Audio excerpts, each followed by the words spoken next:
चापिते हस्तावञ्जलये कथा श्रुतेरतः कर्णोक्षिसम्प्रेक्षते सुस्तत्यां व्यसनं शिरोनति परं सेवेदृशीयेन ते तेजस्वी सुजनोऽहमेव सुकृति तेनैव तेजः पते। बोले देवादिदेवादि ब्रह्म श्री आदिनाथ भगवान की, गुरुनाम गुरु आचार्य भगवान श्री ज्ञान सागर जी महाराज की, संत श्रोमणी आचार्य भगवान गुरुदेव श्री विद्यासागर जी महाराज की।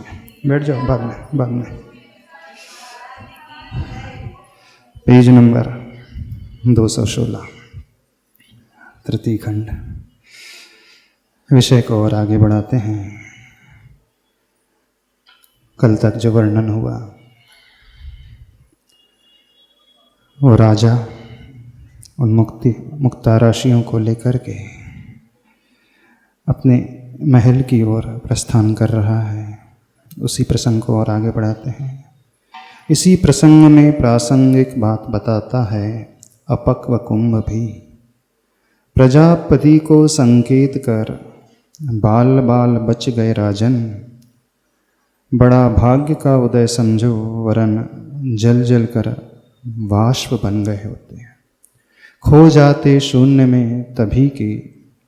और यह कौन सी बुद्धिमत्ता है कि जलती अगरबाती को हाथ लगाने की क्या आवश्यकता थी। अगर अगरबाती अपनी सुरभि को स्वयं पीती तो बात निराली थी, मगर सौम्य सुगंधि को आपकी नासिका तक प्रेषित कर ही रही थी। जो राजा और उसकी मंडली उन्मुक्ता मोतियों को एकत्रित कर रहे थे, कीलित हो गए थे, निश्चेत पड़े थे। इस सारे घटनाक्रम के पश्चात जब सचेत हो गए, उस कुंभकार की दयालुता, दूरदृष्टि, वात्सल्य का गुण देख करके यहाँ पर अपक्व कुंभ जो गीला घड़ा था, अब वह भी कुछ उपदेश दे रहा है। देखिए, आचार्य भगवान की कल्पना भिन्न भिन्न अजीव निर्जीव पात्र बहुत अच्छे तरीके से हम सब के लिए उपदेश दे रहे हैं। राजा तो एक निमित्त है, मूल रूप से मानना उपदेश हम सब के लिए ही चल रहा है। तो वह क्या कह रहा है? प्रासंगिक बात बताता है। अपक्व कुंभ भी की प्रजापति को संकेत कर बाल बाल बच गए राजन, बड़ा भाग्य का उदय समझो वरना जल जल कर भाष्प बन गए होते। यदि यह कुंभकार नहीं आता तो न जाने आप लोगों की क्या दशा होती। आपके किसी पुण्य कर्म का ही उदय, भाग्य का ही उदय समझो। इतना कुछ करने के पश्चात भी उस कुंभकार ने आपको दोष नहीं दिया, वरन स्वयं को ही दोष दिया। आपकी लोप वृत्ति को न कह कर के उसने यह कहा, यदि मेरे परिसर में यह बारिश न होती तो राजा के भाव ही खराब नहीं होते। उसके हृदय की विशालता कहाँ, और आप राजन होकर के कौन सा कार्य कर रहे थे। यदि वह नहीं होता तो जल जल करके उड़ गए होते, खो जाते शून्य में तभी के। और यह कौन सी बुद्धिमत्ता थी, ये कौन सा बुद्धिमानी भरा कार्य था, कौन सा कार्य जो मोतियों को एकत्रित किया। अब यहाँ उदाहरण देख करके आचार्य भगवान समझा रहे हैं, जलती अगरबाती को हाथ लगाने की क्या आवश्यकता थी। आपने दूसरे का धन लेने का भाव ही क्यों किया, हाथ ही क्यों लगाया। अगर अगरबाती अपनी सुरभि को स्वयं पीती तो बात निराली थी। अगरबत्ती जो होती है अपनी सुगंधि को स्वयं नहीं पीती है, स्वयं सेवन नहीं करती है, वो हमेशा दूसरों के लिए लुटाती है। महापुरुषों का एक लक्षण होता है, जो भी उनके पास होता है वह पर के लिए ही होता है, पर कल्याण के लिए होता है, पर उद्धार के लिए होता है। पर उद्धार के लिए सताम विभूतिया परोपकाराय वहन्ति नद्यः परोपकाराय फलन्ति वृक्षः परोपकाराय दुहन्ति गावः परोपकाराय सताम विभूतयः। परोपकार के लिए ही नदी बहती है, दूसरों की प्यास बुझाने के लिए। परोपकार के लिए ही वृक्ष में फल लगते हैं, दूसरों की भूख को शांत करने के लिए। और परोपकार के लिए ही गाय जो है दूध देती है। ये जो जीव हैं अथवा जितने भी उदाहरण बताए गए हैं, सब पर के उपकार के लिए ही कर रहे हैं, अपने लिए कभी कुछ नहीं करते। नदी अपना जल कभी स्वयं नहीं पीती है, प्यासों की ही प्यास बुझाती है। वृक्ष कभी अपने फल स्वयं नहीं खाते हैं, सबके लिए वो बांटते हैं। और गाय वो जो दूध दे रही है, चाहती तो अपने बछड़े को ही पूरा पिला देती, नहीं। गाय की प्रकृति है, माँ की प्रकृति है कि पर के लिए सर्वप्रथम देना। तो जो महान पुरुष होते हैं उनकी जो भी विभूति होती है, धन संपदा होती है, जो भी उनके पास होता है, परोपकाराय सताम विभूतयः, पर उपकार के लिए सज्जन की वैभवता, धन संपदा, विभूति होती है। अगरबत्ती का जो उदाहरण दिया है बिल्कुल ऐसा ही उदाहरण है कि अगरबत्ती जो है अपनी सुगंधि का सेवन स्वयं नहीं करती है, वह दूसरों को ही कराती है। माहौल जो है इस प्रकार सुगंधित हो जाता है। अगरबत्ती अपनी सुगंधि को स्वयं पीती तो बात निराली थी, मगर सौम्य सुगंधि को अपनी आपकी नासिका तक प्रेषित कर ही रही थी। वह अगरबत्ती किसके लिए कहा गया है? उस कुंभकार के लिए कहा जा रहा है। जो धन की वर्षा उसके परिसर में हुई थी, वो स्वयं वैसे भी नहीं रखता, वो तो आप ही के चरणों में समर्पित कर देता। लेकिन आपने उस महापुरुष को समझा ही नहीं। अपनी लोभ वृत्ति के कारण हम ऐसे कार्य कई बार कर जाते हैं। जो महान होते हैं उनका पूरा जीवन पर के लिए होता है, जैसे आचार्य भगवान का जीवन स्वयं के लिए कुछ नहीं होता। उनका ही एक गुण है, लक्षण है, परहित प्रतिपादन एक कार्यम। कौन सा लक्षण है? आचार्यवर पूज्यपाद स्वामी जी सरवार सिद्धि ग्रंथ में कहते हैं, आचार्यों के लक्षण कहते हैं, युक्ति आगम कुशलम अवाग विसर्गम वपूषा निरूपयंतम मोक्ष मार्गम परहित प्रतिपादन एक कार्यम। यानी युक्ति और आगम में जो कुशल होते हैं, अवाग विसर्गम, वाक का अर्थ होता है वचन, अवाग का अर्थ होता है बिना बोले। अवाग विसर्गम, बिना कुछ कहे, वपुषा निरूपयंतम, शरीर से ही निरूपित करते हैं, उपदेश देते हैं, चर्या से ही दुनिया के समक्ष शिक्षा को देते हैं। बिना कहे, कहने की आवश्यकता ही नहीं होती है आचार्य भगवान को। उनकी चर्या ही इस प्रकार की है, आचरण ही इस प्रकार का है। उस आचरण को देख करके हर एक व्यक्ति सीख जाता है। संघ में भी मुनि महाराज, आरिकाएं आदि हैं, सीख जाती हैं बिना कहे, क्योंकि आचार्य भगवान की एक विशेषता है, पहले वो स्वयं उसका पालन करते हैं, स्वयं वो कठोर चर्या करते हैं, शक्ति सामर्थ्य न होते हुए भी करते हैं, ताकि दूसरे उसे देख करके सीख सकें।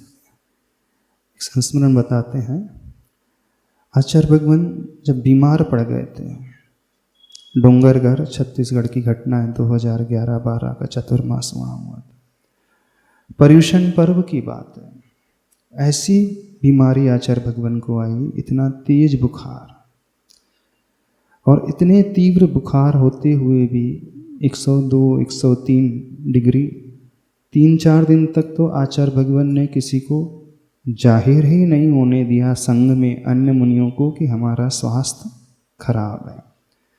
प्रतिकूलता होते हुए भी वह पर्युषण पर्व में समाज के लिए देते रहे, बाकायदा तत्वार सूत्र की कक्षा लेते रहे, प्रवचन देते रहे। और जब बहुत ज़्यादा बुखार फीवर बढ़ गया तो फिर एक एक दिन उन्हें पूज्यवर योग सागर महाराज जी, अन्य मुनि महाराज को, प्रशस्त सागर महाराज जी आदि को प्रतिदिन संकेत किया कि अब आप लोगों को पढ़ाना है, स्वाध्याय कराना, प्रवचन देना है। बुखार 104, और इतने बुखार होने पर भी आचार्य भगवान उस समय टिकते तक नहीं थे, लेटना तो दूर। आचार्य भगवान से कहा गया आप टिक जाइए, कम से कम फीवर है। बोले देखो, यदि मैं अच्छे से स्ट्रिक्ट होकर के आसन लगा कर के सामायिक करूँगा प्रतिकूलता में, तब तो संघ के साधु अनुकूलता में अच्छे से कर लेंगे। क्या कह रहे थे? प्रतिकूलता में जब हम इस प्रकार की साधना करेंगे तो अन्य साधु वर्ग देख करके अच्छी सामायिक करेंगे। यदि हमें टिकने लगे तो बाकी के लोग तो लेट जाएंगे। ले पंचम काल है, सब सुविधा संपन्नता चाहते हैं, आराम चाहते हैं, लेकिन जो आचार्य होते हैं उनका जो लक्षण कुछ विशेष ही होता है। तो 10 दिन तक वो फीवर चलते रहा, और 11वें दिन की बात है, उस आचार्य भगवान केशवंश अपनी निर्धारित तिथि में ही करते हैं। 2 माह उत्कृष्ट जो पीरियड होता है, फीवर था 101 बना था। प्रातःकाल मुनि महाराज को संकेत किया, पूज्यवर प्रसाद सागर महाराज जी को राख लेकर के आओ, केशलोंच करना है। आचार्य भगवान के साथ अन्य मुनिराज भी करते थे। एक दिन पहले इरियापत में उन्होंने कोई संकेत ही नहीं किया गुरुवर से, केशलोंच नहीं मांगा, इस डर से कि गुरुवर को याद ना आ जाए। लेकिन आचार्य भगवान की जागृति, कठोर साधना की दृष्टि, भले ही शरीर में पीड़ा है लेकिन अपने आवश्यकों में वह कभी कमी नहीं रखते हैं। आवश्यक अपरिहाणी भावना आती है 16 कारण भावना में, आवश्यका परिहाणी यानी आवश्यक अपरिहाणी। आवश्यक में हीनता बिल्कुल नहीं लाता है जो साधक, वह तीर्थंकर प्रकृति को बांधता है। वो साधु भी होते हैं और श्रावक भी हो सकता है। तो आचार्य भगवान अपने प्रत्येक आवश्यक के प्रति, षड आवश्यक के प्रति इतने अलर्ट रहते हैं, सीएम भले ही आ जाए, चीफ मिनिस्टर भले ही आ जाए, और यदि प्रतिक्रमण करने जस्ट बैठे हैं तो आंख उठा करके देखते नहीं। वहीं छत्तीसगढ़ की घटना है, चतुर्मासिक नहीं, पाक्षिक प्रतिक्रमण 14 का दिन था, पाक्षिक प्रतिक्रमण का दिन था, और उसी दिन संयोग से वहाँ के मुख्यमंत्री उस समय रमन सिंह थे, उनका आना हुआ। और आचार्य भगवान जस्ट 2-3 मिनट पहले ही प्रतिक्रमण में बैठे थे। चतुर्दशी के दिन लगभग 2 से 2.5 घंटा आचार्य भगवान को लगता है, लेकिन आचार्य भगवान ने उस मुख्यमंत्री की ओर आंख उठा करके देखा तक नहीं, अपने प्रतिक्रमण रूपी आवश्यक में एकदम तल्लीन रहे। भले ही वो मुख्यमंत्री हो, लेकिन अभी हमारा आवश्यक प्रमुख है, तो आवश्यक में कोई हीनता नहीं लाए। 2-2.25 घंटे तक लगातार प्रतिक्रमण करते रहे और वह मुख्यमंत्री इंतजार करके चले गए। तो उनकी दृष्टि में अपने आवश्यक, अपना धर्म, अपने प्रभु, अपना आगम प्रमुख है। अन्य जितने भी नेता हैं, जितने भी श्रेष्ठी हैं, जितने भी लोग हैं, आचार्य भगवान को उनको कोई प्राइमरी इंपॉर्टेंस नहीं देते। आचार्य भगवान का प्राइमरी मोटिव क्या होता है? अपने आवश्यकों में किसी प्रकार की शिथिलता नहीं, किसी प्रकार की हीनता नहीं, तो वो उसमें लीन रहे। और वो मुख्यमंत्री चला गया, कोई फर्क नहीं पड़ा। तो हम वो बता रहे थे, जब पर्युषण पर्व समाप्त हो गए, फीवर 101 बना था, प्रातःकाल की घटना है। आचार्य भगवान बुला करके कहते हैं, आज अच्छा लग रहा है हमें। क्या कहते हैं? आज प्रशस्ता लग रही है। जबकि अंदर से प्रशस्ता नहीं, अंदर से तो वही वेदना है, लेकिन प्रशस्ता लग रही है।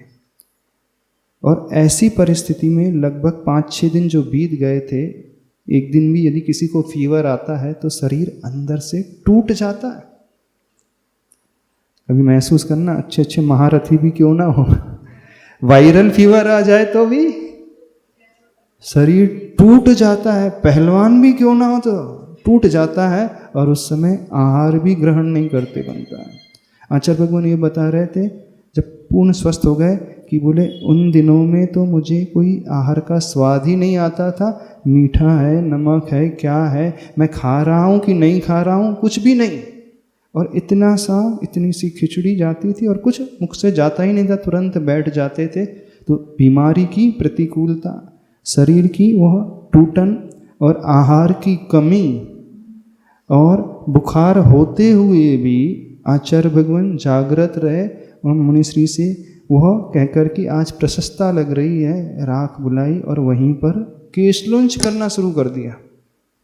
देखना, अपन होते तो बहाने बना लेते हैं, अनुकूलता में बहाने बनाने वाले होते हैं अपन, तो प्रतिकूलता तो छोड़ ही दो, कितने सारे एक्सक्यूजेस निकाल लेते हैं। हाँ, पर आचार्य भगवान किसी प्रकार की हानि को बर्दाश्त नहीं की और केशलुंच किया उसी अवस्था में। फिर अगले दिन उनकी पारणा हुई और फिर जब स्वस्थ हो गए तब कहीं जाकर के गाड़ी आगे बढ़ी। उस समय आचार्य भगवान का हीमोग्लोबिन बहुत कम रह गया था, 6 के आसपास रह गया था। जितने भी डॉक्टर्स आए थे वो बोलते यदि ऐसे हीमोग्लोबिन यदि किसी का कम हो जाता है तो हम उसे आईसीयू में एडमिट करते हैं, सीधे आईसीयू पहुंचाते हैं। लेकिन ये तो आचार्य भगवान का विल पावर है, आत्मिक शक्ति है और अपने व्रतों के प्रति दृढ़ता है। वह दृढ़ता उस परिस्थिति को भी वो ऐसे ही बिल्कुल इग्नोर कर देते हैं, मानो कुछ हो ही नहीं रहा है। ऐसी साधना वो करते हैं, आवश्यक अपरिहानी वाली साधना। उसे देख करके लगता है कि ये जो आत्मा है पंचम काल की आत्मा नहीं है, चतुर्थ काल की ही आत्मा है, लेकिन अपने सब पुण्य, अपन सभी लोगों के पुण्य कर्म के उदय से पंचम काल में आकर के पैदा हो गई, बिल्कुल शरीर धारण कर लिया।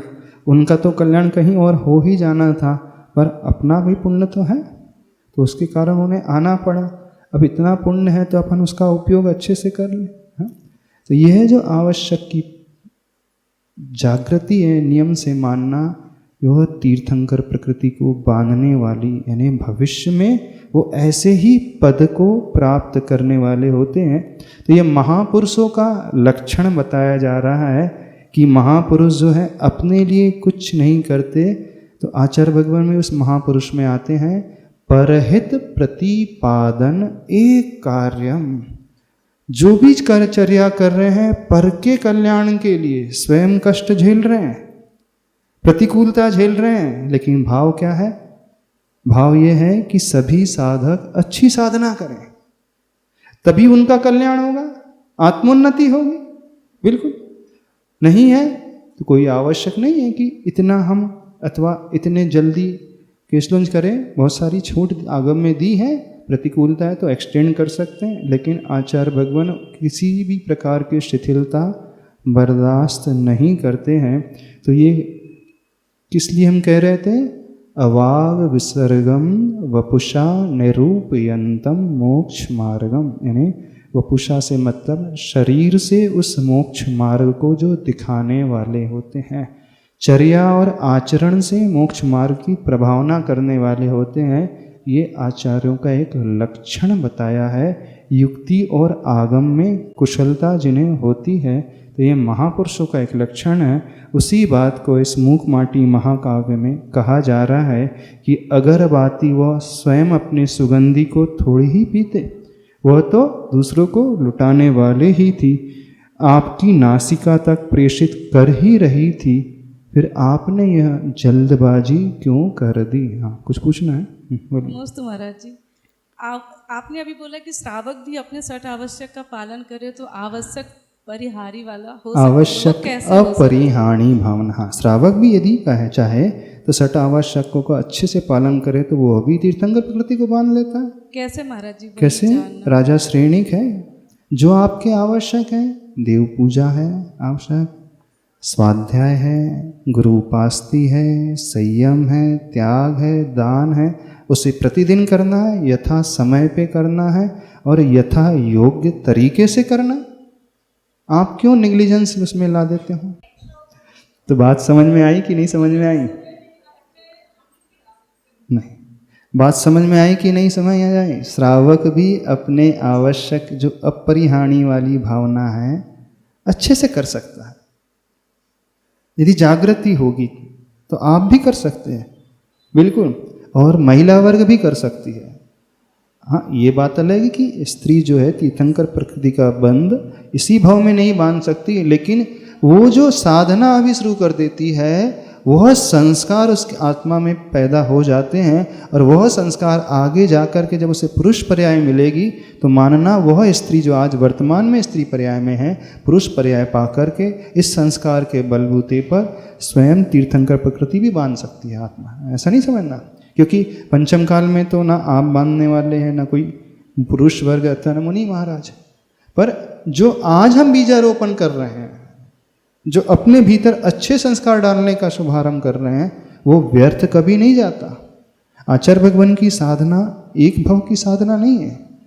कोई ये ना समझे कि वर्तमान के भव की, वर्तमान पर्याय की साधना है, तो भवों की साधना का परिणाम होते हैं, तब कहीं जाकर के ऐसे प्रभावक महापुरुष का जन्म होता है।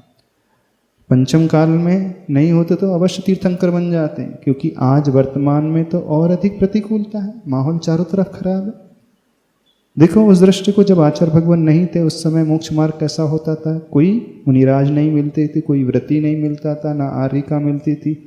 और आज गुरुदेव के रहते हुए इतने सारे पढ़े लिखे, इतने सारे वेल एजुकेटेड, वेल सेटल्ड लोग, किसी प्रकार की कमी नहीं है, चाहे वो डॉक्टर्स हो, सीएज हो, इंजीनियर्स हो, अन्य प्रोफेशनल कोर्सेज को किए हुए।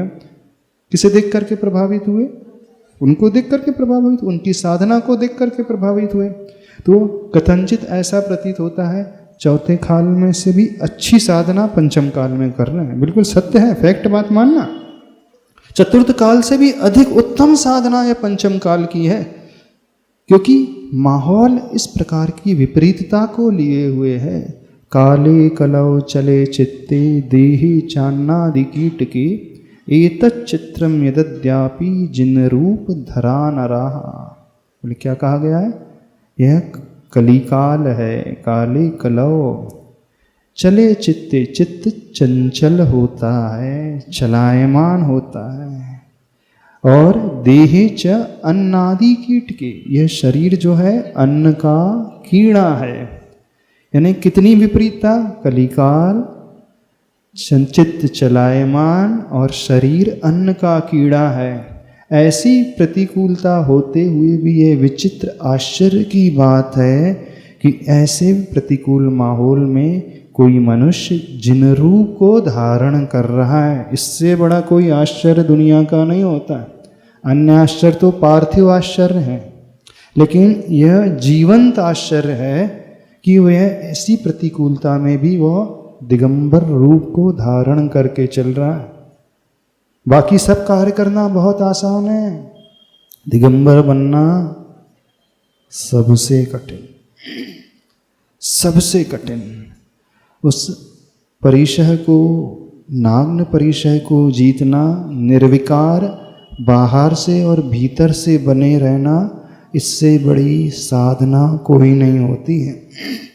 देवावितस् प्रणमन्ति, देवता लोग भी आचार्य भगवान को आकर के नमस्कार करते हैं। जस धम्मे सयामणो, क्योंकि धर्म में उनका मन इस भीषण काल में भी लगा है। इससे बड़ा आश्चर्य कोई नहीं है। तो समझ में आ रहा है महापुरुष कैसे होते हैं? तो महापुरुष परोपकार के लिए ही जीने वाले होते हैं। तो यही प्रसंग वह कुंभ, जो अपक्व कुंभ था, राजा के लिए कह रहा था कि अपनी नासिका तक प्रेषित कर, आपकी नासिका तक प्रेषित वह सुगंधी को कर ही रही थी, आपने ऐसा घृणित कार्य क्यों कर दिया? आगे 217 पेज में। दूसरी बात यह भी है कि लक्ष्मण रेखा का उल्लंघन रावण हो या सीता हो, राम भी क्यों ना हो, दंडित करेगा ही। यदि कोई लक्ष्मण रेखा का उल्लंघन करेगा तो उसको तो सजा अवश्य मिलेगी। लक्ष्मण रेखा का अर्थ है मर्यादा। यदि कोई मर्यादा को तोड़ेगा, वो भले ही बड़ा पुरुष भी क्यों ना हो, रावण ही नहीं, राम भी यदि इसका उल्लंघन करेंगे, इवन लक्ष्मण स्वयं उल्लंघन करेंगे, सीता करेगी, तो उसकी सजा तो उन्हें मिलेगी ही। तो जीवन में मर्यादा का पालन हर व्यक्ति को करना चाहिए। अधिक अर्थ की चाह दाह में जो दग्ध हो गया है, अर्थ ही प्राण अर्थ ही त्राण यूं जान मान कर अर्थ में ही मुग्ध हो गया है, अर्थ नीति में वह विदग्ध नहीं है। कली काल की वैषयिक छाँव में प्राय यही सीखा है इस विश्व ने, वैश्य वृत्ति के परिवेश में वेश्यावृत्ति की वैयावृत। क्या कहा गया है, समझ में आया? अधिक अर्थ की चाह दाह में जो दग्ध हो गया है, जैसे वो राजा और उसकी मंडली, अधिक लोभ अधिक अर्थ की चाह थी। अर्थ ही प्राण अर्थ ही त्राण, यानी पैसा ही प्राण बना है और पैसा ही त्राण, यानी वही रक्षा करने वाला। यूं जानकर यूं मानकर अर्थ में ही मुग्ध हो गया है, अर्थ में ही वह डूबा हुआ है। आज हर व्यक्ति जो है, इसके अलावा कुछ नज़र नहीं आता। वैसे हमेशा की यही रीति है, पर वर्तमान में कुछ ज़्यादा ही देखने में आया। अर्थनीति में वह विदग्ध नहीं है। ये जो अर्थ में ही लिप्त रहता है, मानना वो अर्थनीति में एक्सपर्ट नहीं है। अर्थनीति मतलब इकोनॉमिक्स। इकोनॉमिक्स जो होती है वो सही अर्थनीति बताती है कि कितना हमारे लिए प्रयोजनभूत है, उसके अनुसार कैसे कमाना, कैसे उसको उपभोग में लाना, यूज़ करना, वो सही तरीका होता है। जो अर्थशास्त्री इकोनॉमिस्ट होते हैं वो पूर्ण बैलेंस बना करके शिक्षा देने वाले होते हैं। लेकिन जो अर्थ के लोभ में ही पड़ा होता है, वह अर्थ का कभी सदुपयोग भी नहीं कर पाता है। अर्थ के चक्कर में वह अर्थशास्त्र ही भूल गया है। कली काल की वैषयिक छाँव में प्राय यही सीखा है इस विश्व ने। पंचम काल के कौन सी छाँव में? वैषयिक का अर्थ होता है इंद्रियों के विषयों में जो आनंद मान रहा है, क्योंकि छाँव में जाकर के व्यक्ति को रिलैक्सेशन मिलता है ना, बढ़िया खुश हो जाता है। धूप में थका हो, पसीने से तरबतर हो और टेम्परेचर 46 हो, अभी कितना चल रहा है वैसे? हाँ, लगभग इतना ही चल रहा है, 45 46 चल रहा है। और ऐसे समय यदि किसी को छाँव मिल जाए तो वो सुकून से बैठ जाता है, आराम से। तो आज का व्यक्ति कौन सी छाँव में बैठा हुआ है? इंद्रियों की विषयों वाली छाँव में बहुत आराम से बैठा हुआ नहीं है, झंपा पात कर रहा है। आचार्य भगवान एक शब्द को हमेशा बोलते हैं, जैसे वो पतंगा है उस दीपक की लौ में ही गिर कर के अपने प्राणों को खो देता है, वो कहा जाता है झंपा पात। ऐसे ही आज का मानव इंद्रियों के विषयों में डूबा नहीं है, झंपा पात कर रहा है, अपने आप को खोने के लिए ही वह सारा कार्य कर रहा है। तो प्राय यही सीखा है इस विश्व से। वैश्य वृत्ति के परिवेश में, वैश्य वृत्ति यानी आजीविका जिससे चलती, व्यापार, जो वैश्य होते हैं ना, बिजनेसमैन, बनिया जिसे कहा जाता है, तो उस वैश्य वृत्ति के परिवेश में वेश्यावृत्ति की वैयावृत कर रहा है। यानी सिर्फ शरीर की ही चाह लेकर के वासना में ही वह डूबा हुआ है उस बिजनेस के बहाने से। समझ में आ रहा है विषय? आज तो बहुत इजी विषय है। Page number 218। कुंभ के व्यंगात्मक वचनों से राजा का विशाल भाल एक साथ तीन भावों से भावित हुआ। जिसके लिए उपदेश दिया जा रहा था राजा, उस व्यंग को सुनकर के एकदम वह क्या हो गया, तिलमिला सा गया। तीन भावों से भावित हुआ। पहला भाव लज्जा का अनुरंजन, रोष का प्रसारण आकुंचन, दूसरा भाव, और घटना की यथार्थता के विषय में चिंता मिश्रित चिंतन। जब इस व्यंग को सुना तो वह लज्जा में डूब सा गया। उसे स्वयं पर शर्म आने लगी, ये तो मैंने बहुत गलत कृत्य कर दिया, मेरी पद के योग्य बिल्कुल नहीं था, मुझे नहीं करना था। तो अंदर ही अंदर वह लज्जा से भर उठा। दूसरा भाव रोष का प्रसारण आकुंचन, यानी क्रोध से वह तिलमिला सा रहा है। प्रसारण यानी फैलना, और आकुंचन यानी सिकुड़ना, यानी उसका ब्लड प्रेशर हाइलो हाइलो हो रहा है, एकदम वह तिलमिला रहा है। और तीसरा भाव कौन सा आया, घटना की यथार्थता के विषय में चिंता मिश्रित चिंतन।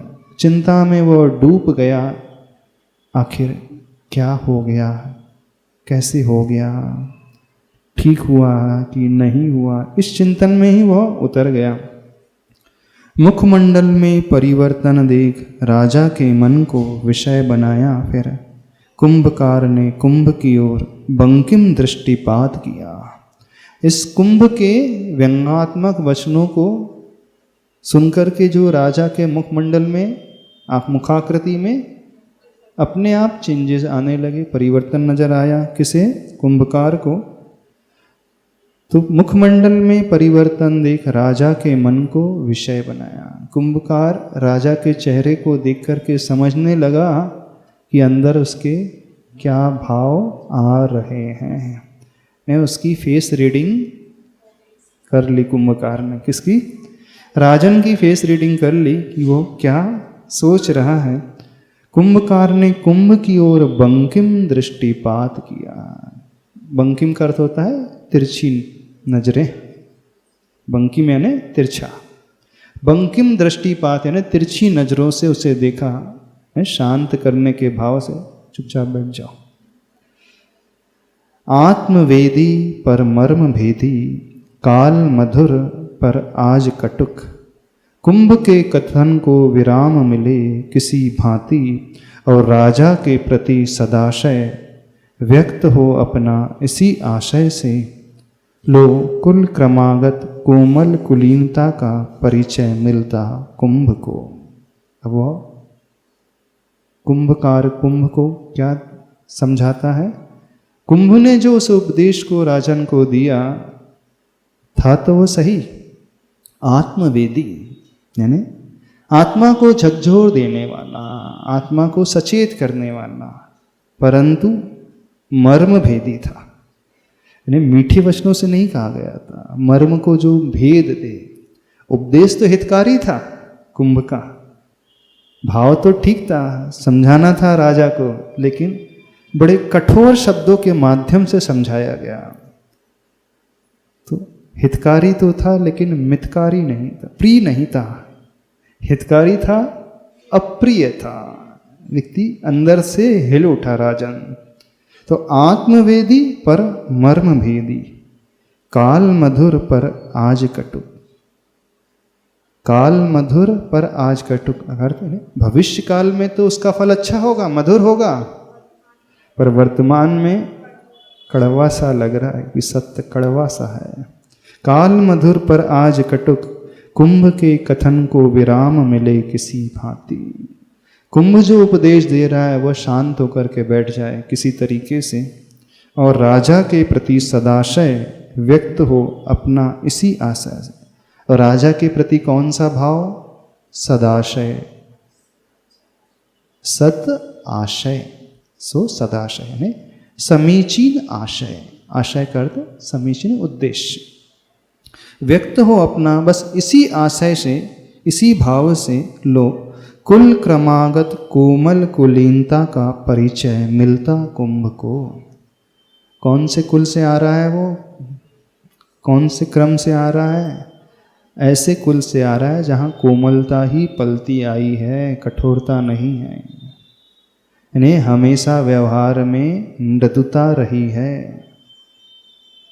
नम्रता रही है, विनयशीलता रही है।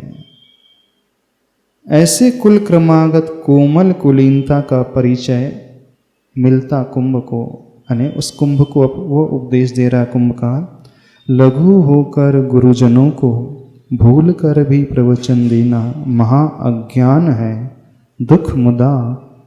परंतु गुरुओं से गुण ग्रहण करना यानी शिवपथ पर चलेंगे हम, यूं उन्हें वचन देना महावरदान है, सुख सुधा।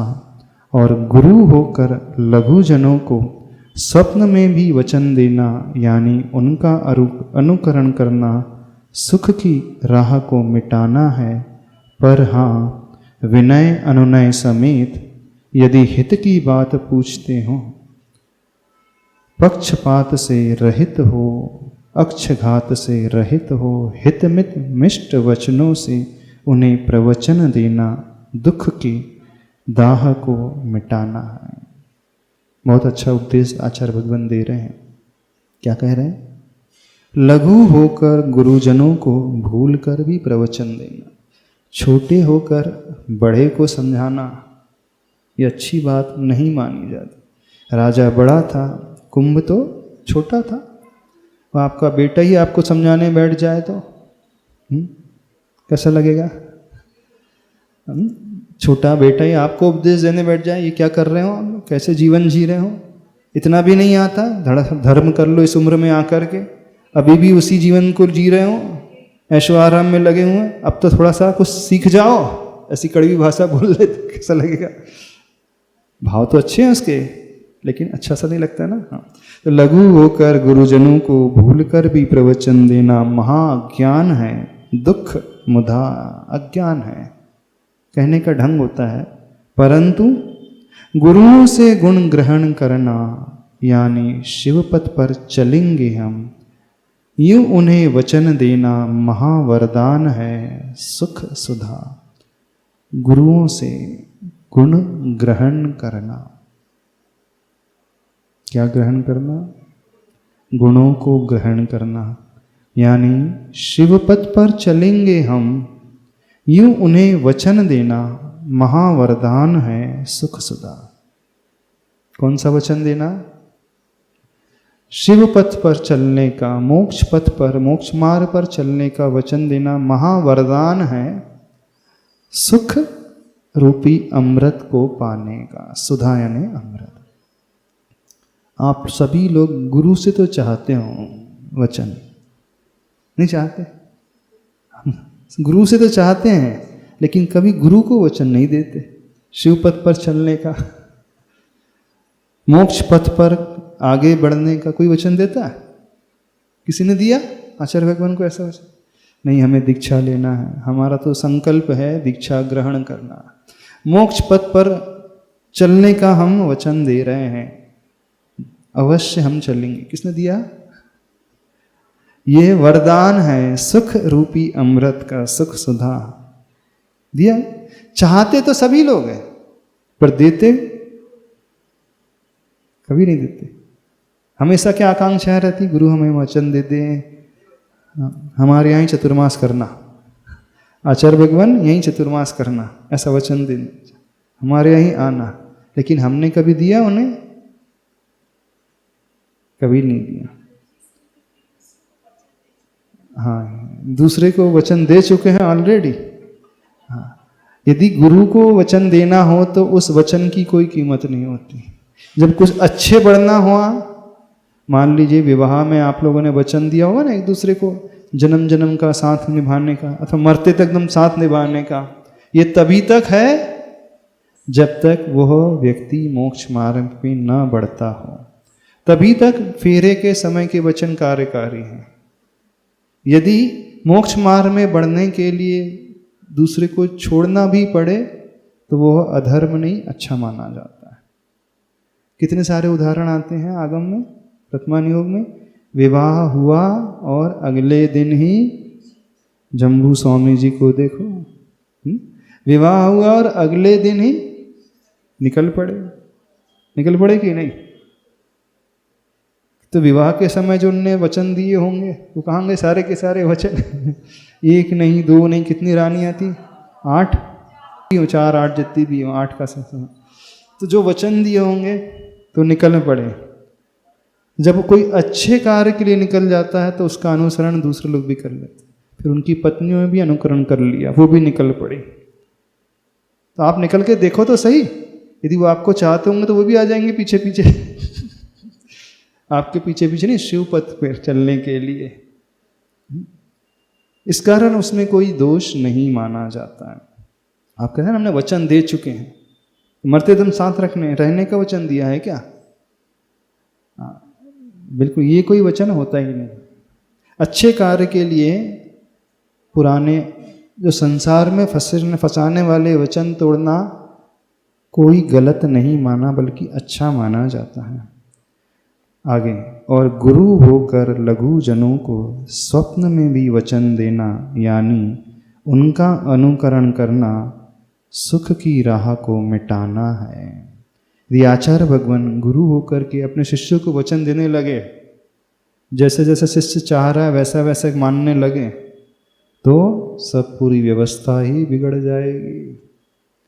गुरु होकर लघु को वचन देना स्वप्न में भी, तो यदि उनके अनुकरण से शिष्य का अनुकरण गुरु करने लगे, शिष्य जो मांग रख रहा है उसको मानने लगे, तो समझना सुख की राह को मिटाना ही है।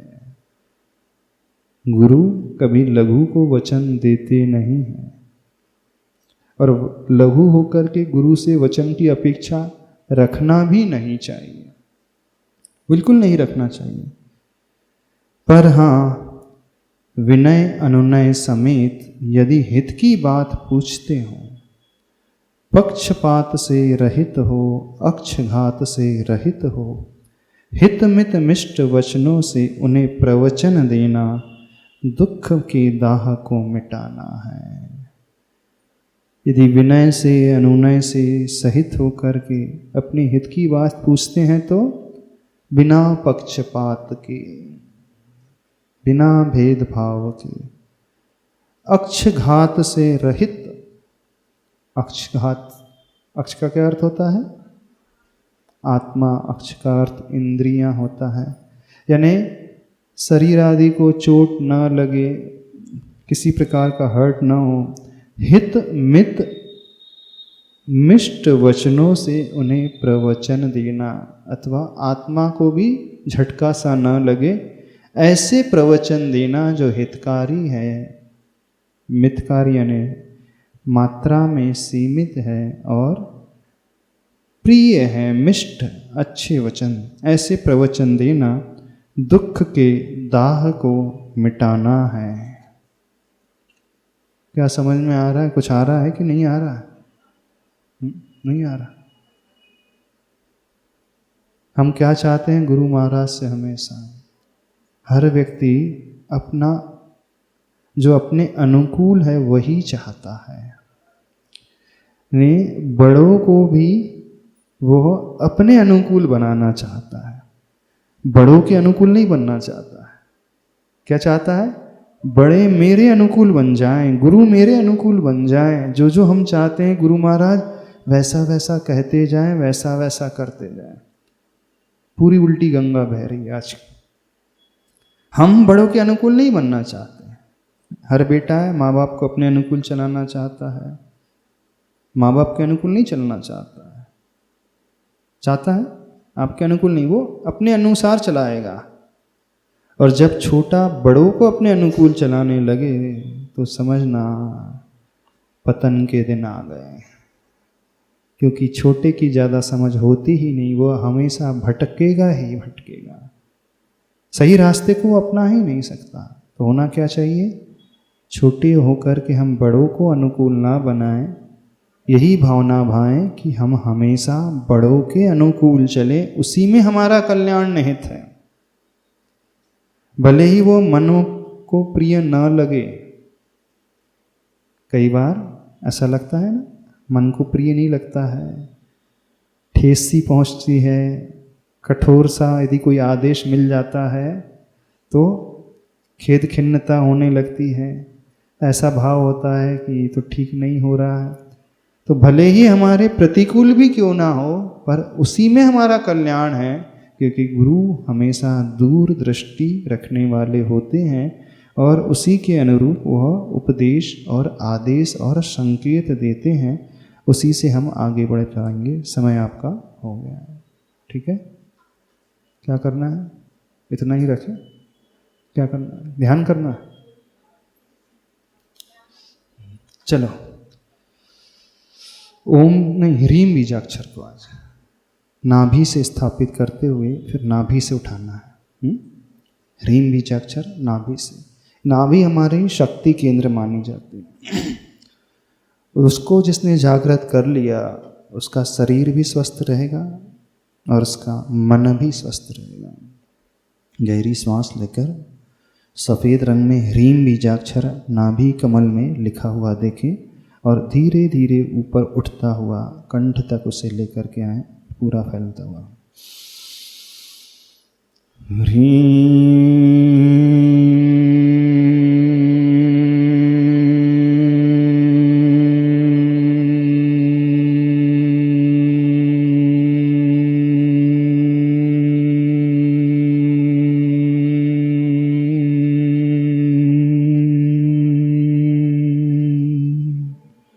सभी लोग दृष्टि अपनी नाभि की ओर करें।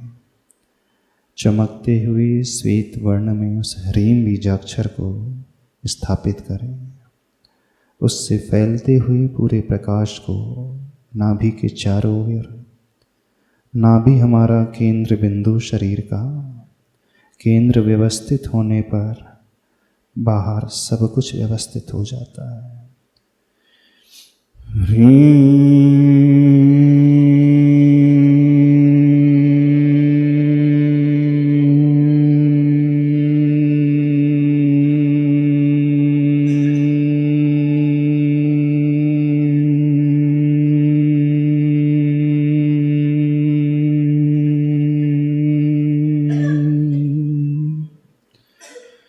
ह्रीम बीजाक्षर में 2400 तीर्थंकर प्रभु की ऊर्जा समाहित होती है। वैसी ही ऊर्जा मेरी नाभि से पैदा होकर के चारों तरफ फैलती जा रही है। बिल्कुल वैसा ही महसूस करें, वैसा ही देखें।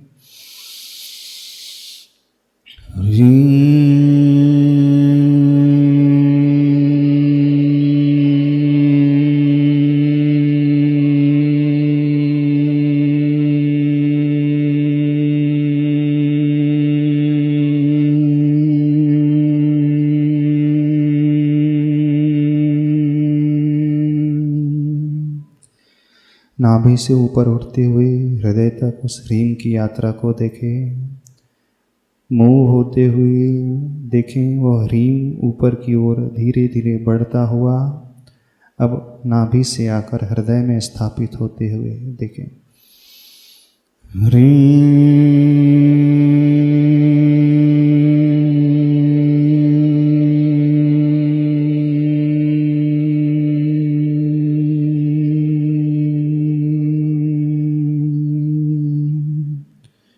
हृदय केंद्र हमारा आनंद केंद्र, यहीं से वह आनंद पैदा होता है। सारा ध्यान हृदय केंद्र की ओर।